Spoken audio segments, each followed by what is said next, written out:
দেখেন guys, TikToker video করে, আপনার ভিডিওতে কোনো ফলো লাইক দিবেন না। টিকটকার তো আমার মেহেদি দিচ্ছে। এটা তো কালকে দিছো, এটা হচ্ছে আজকে। কি খুশি খুশি ভাব? হ্যালো গাইস, কোন হাতের মেহেদিটা ভালো হয়েছে কমেন্টে জানাবেন।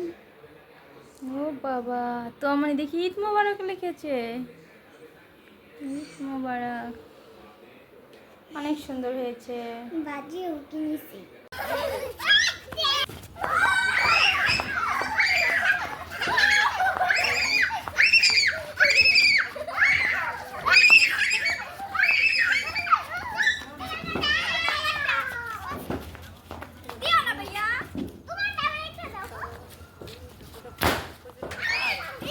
আসলে আমরা ওদের দিনটা খুব মিস করি।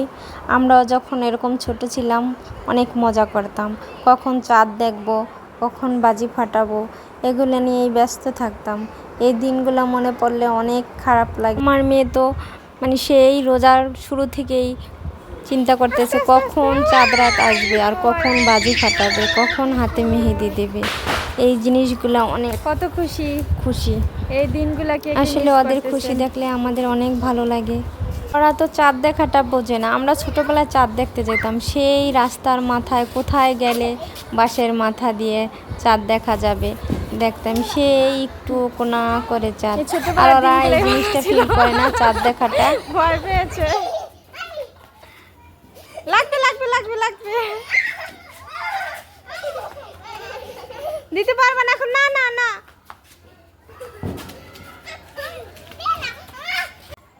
ভয় না পায়। ইস আল্লাহ, কি অবস্থা! একটু মানুষ ভয়ও পায় না।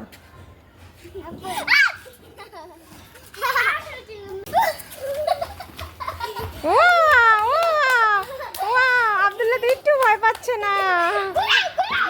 ঘুরা ঘুরা, হাত এরকম ঘুরা। মাশাআল্লাহ। এদিকে ঘরে এসে দেখি ভাবি মিষ্টি বানাইছে। ভাবি নিজের হাতে অনেক সুন্দর সুন্দর, এমন কোনো রান্না নাই ভাবি না পারে, এমন কোনো মিষ্টি নেই সে না বানাতে পারে। আর তার হাতের মিষ্টিগুলা অনেক সুস্বাদু, দেখেই তো বোঝা যাচ্ছে কত না মজা। তো সবাইকে ঈদ মোবারক, ঈদ মোবারক, ঈদ।